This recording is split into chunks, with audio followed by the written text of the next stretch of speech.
നാട്ടിലത്തെ മഴ പോലെ തന്നെ ഇവിടെയും 2 ദിവസമായിട്ട് നല്ല മഴയായിരുന്നു. ഞായറാഴ്ചയും തിങ്കളാഴ്ചയും. ഇന്നിത് ഇത്തിരി കാലാവസ്ഥ മാറിയിട്ടുണ്ട് കേട്ടോ. എന്നാലും വെയിൽ വന്നു പോയി എന്നാണ് എൻ്റെ കേട്ടോ. 2 ദിവസം തുണിയൊക്കെ പുറത്തെടുത്തിട്ടുണ്ട്. ഇപ്പം ഞാൻ ദേവുട്ടിനെ കൂട്ടാൻ പോവാണ്.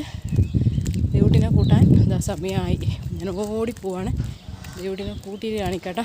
അപ്പം മഴ പെയ്തുകൊണ്ട് തന്നെ തണുപ്പുണ്ട്. ചെടി പൂച്ചവാൽ ചെടി. സത്യം പറഞ്ഞാൽ ദേവുടിനെ കൂട്ടിയിട്ട് വരുന്ന സമയത്ത് ബാക്കി വീഡിയോസും ഒന്നും എടുത്തില്ല. അതായത് ദേവുവിനൊന്നും കാണിക്കാൻ മറന്നു പോയിട്ടാ. പിന്നെ ഞാൻ രാവിലെ ഒരു സംഭവം ഇന്ന് ആക്കി നോക്കിയിട്ട് വച്ചിട്ട് പോയതാണ്. അതായത് പൊറോട്ട കുറേ പ്രാവശ്യം ആക്കിയിട്ട് കൊളായിട്ട് വെച്ചതാണ്. എന്നിട്ട് ഇന്നും ഒന്ന് ട്രൈ ചെയ്ത് നോക്കാം. ഇന്നും കൂടെ കൊളാവുകയാണെങ്കിൽ ലൈഫിൽ ട്രൈ ചെയ്യൂല എന്ന് വിചാരിച്ചിട്ട് ഞാൻ കുഴച്ചൊക്കെ വെച്ചതാണ് കേട്ടോ. അപ്പോൾ സമയം ഏകദേശം ഒരു 9 മണിയൊക്കെ ആയി. ഞാൻ കറിയൊക്കെ വെച്ചിതാ ലാസ്റ്റത്തെ പൊറോട്ടേൻ്റെ പരിപാടിയാണ്.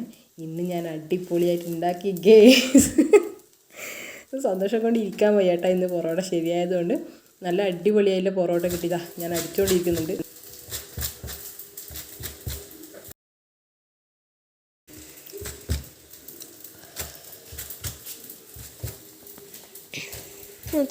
ഒരു മിനിറ്റ് നമ്മൾ ലെയർ കാണിക്കുന്നതായിട്ട്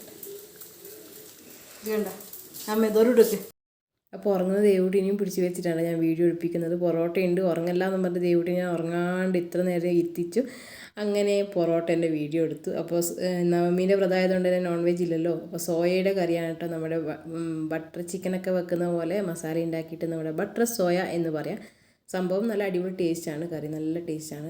ചപ്പാത്തിക്കൊക്കെ നല്ല സൂപ്പറാണ്. ചപ്പാത്തി പൂരിക്കൊക്കെ അടിപൊളിയാണ് കേട്ടോ.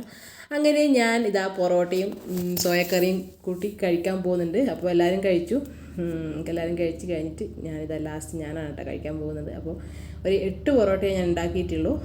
കാരണം കൊളായിട്ടുണ്ടെങ്കിൽ പിന്നെ കുറേ ഉണ്ടാക്കിയാൽ അത് കളയണമല്ലോ. കൊളാവോ ശരിയാവോ എന്നില്ല ഒരു സംശയം കൊണ്ട് ഞാൻ കൂടുതൽ ഉണ്ടാക്കിയില്ല. അപ്പോൾ അടുത്ത പ്രാവശ്യം ഉണ്ടാക്കുമ്പോൾ കുറച്ചധികം ഉണ്ടാക്കണം. അങ്ങനെ ഇതാ അടിപൊളിയായിട്ടുള്ള പൊറോട്ടയും നമ്മുടെ സോയക്കറിയും പിന്നെ എന്താ പറയണ്ടേ ഉള്ളിയും അതൊക്കെ കൂട്ടി ഒരു പിടുത്തം പിടിച്ചു. അപ്പോൾ ഇത്രയേ ഉള്ളൂ ഇന്നത്തെ കുഞ്ഞു വീഡിയോ ഇഷ്ടമായിട്ടുണ്ടെങ്കിൽ ലൈക്ക് ചെയ്യുക. അടുത്ത വീഡിയോയിൽ നമുക്ക് നാളെ കാണാം. Tata bye see U.